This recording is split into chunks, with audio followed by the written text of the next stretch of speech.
Oi, gente, bom dia, como vocês estão? Infelizmente, eu não pude ir pra escola hoje, mas vocês não iam se livrar de mim tão facilmente, né? Então eu tô aqui em forma de vídeo pra poder apresentar pra vocês o movimento surrealista, já que é um dos movimentos artísticos que eu mais gosto de toda a história da arte, assim, sabe? Eu vou tentar ser o mais breve e dinâmico possível pra que vocês não durmam, porque eu sei como vocês são. Então, sem mais delongas, bora ver o movimento surrealista. O fantasioso, os sonhos, o mundo fora da lógica são as bases para o movimento surrealista. Ele vai surgir na Europa, em Paris, mais ou menos em 1924, sobre o contexto das vanguardas europeias. Vanguardas europeias é tudo isso que a gente está vendo agora em arte. É um conjunto de movimentos artísticos que surgem no século XX lá na Europa, que tem como principal objetivo quebrar com os paradigmas e com a forma de arte que era imposta pelas academias. Então eles ditavam como era a arte, as formas de fazer, como ela deveria ser representada. E aí o expressionismo, impressionismo, o dadaísmo, o cubismo, todos esses movimentos que a gente tá vendo, vem para romper com essa, como eu posso dizer, com essa ditadura feita pelas academias artísticas da época. Além disso, eles também criticavam a classe burguesa. Os artistas desse movimento buscavam, assim como o pessoal do dadaísmo, explorar a parte mais subversiva da arte.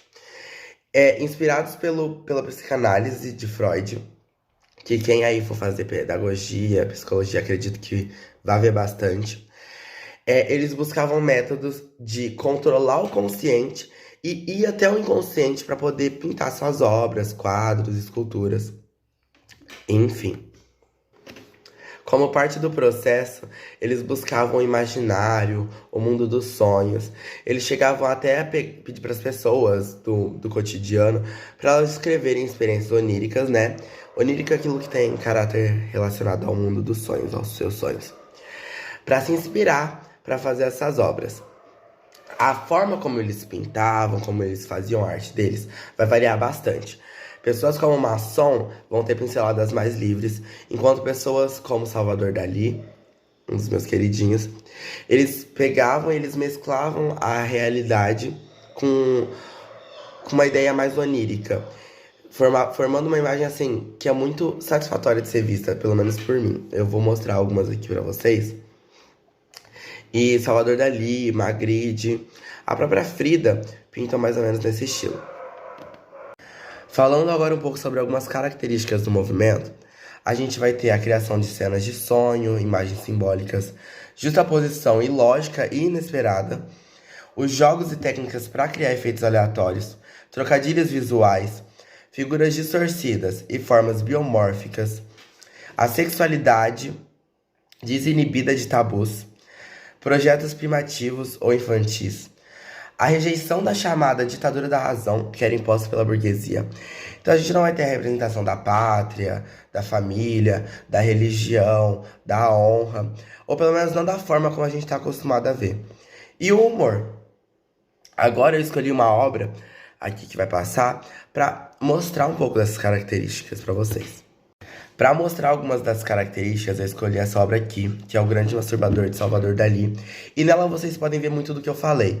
É uma realidade distorcida, algo bem simbólico. Vocês podem ver também a sexualidade desinibida, quebrando tabus. Você vê que a forma como a sexualidade está representada nesse quadro não é algo que ia ser comum para a época. Não tem a ditadura da razão imposta pela burguesia. Vocês vão ver que é um quadro que representa a família, a pátria, a honra, o trabalho. E ver que tem uma concepção bem ilógica, né? Você não consegue esperar nada dessa obra, você não consegue prever o que vai ter nela. Porque são pinceladas bem livres, entendeu? É isso, mais ou menos, que eu queria que vocês reparassem nessa obra. Bora lá que eu vou falar com vocês sobre três artistas do movimento.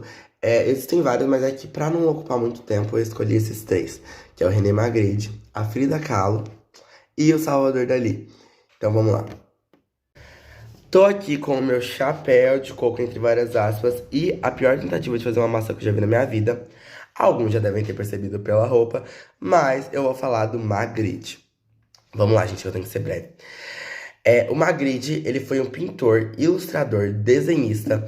Ele nasceu na Bélgica e ele foi um dos principais expoentes do movimento surrealista. Ele chegou a conhecer o Salvador Dalí, o Marcel Duchamp e o André Breton e vários outros artistas. Ele era agnóstico, né, para quem não quer saber a religião dele. E ele politicamente se interessava pelas ideias de esquerda, tanto que ele chegou a ter contato com alguns partidos comunistas. Ele ficou bem famoso mundialmente, ele chegou a expor em vários salões ao redor do mundo, né? Em Inglaterra, em Bruxelas, em Nova York. E o nome dos salões eu não vou me arriscar a falar, porque senão só vou passar vergonha. A forma de pintar que ele usava nas suas obras fazem parte de um surrealismo que a gente chama de mágico ou realista. Porque assim, não era muito assim abstrato, sabe? Era bem nítido a imagem. Você consegue ver, por exemplo, nessa obra que eu tô representando, que é um homem ali atrás. Mas ainda tinha essa característica de brincar com a realidade e o surreal. Então, é basicamente isso sobre o artista. Algumas das obras principais são O Jockey Perdido, O Espelho Falso, O Tempo Ameaçador, O Retrato, Águas Profundas e Golconda. Vamos pro próximo. Chegamos nele. O meu queridinho, né, que tá no meu coração, não vou nem tentar fazer drama, Salvador Dalí. Se alguém estiver rindo da minha representação maravilhosa, vai ver. Salvador Dalí foi um artista, né? Ele nasceu em 1904 na Espanha. E ele ficou muito famoso não só pelas suas obras de arte, que eram surrealistas, eram muito doidas, mas também pelo jeito dele ser. Ele mesmo já tinha uma vida pessoal muito surreal, vamos dizer assim. Salvador Dalí, ele vai ter obras subjetivas, né, que contêm alguns traços muito marcantes, como a brincadeira com ilusão de ótica, com perspectiva, com hologramas. Ele era um gênio, ele pintava de um jeito único e criou quadros muito diferenciados e inovadores para a época dele. Ele também não ficou contido só nos quadros, tá? Ele escreveu, ele trabalhou com joias, ele até trabalhou em alguns filmes. Ele era considerado um ícone cultural da época. O seu famoso bigode, né? Eu vou ver se tem alguma imagem dele com o bigodão dele, gente. Se tornou um ícone, ficou muito famoso e é representado até hoje, como por exemplo na série La Casa de Papel. Aquelas máscaras que eles usam, né? Aquele bigodão, são máscaras de Salvador Dalí.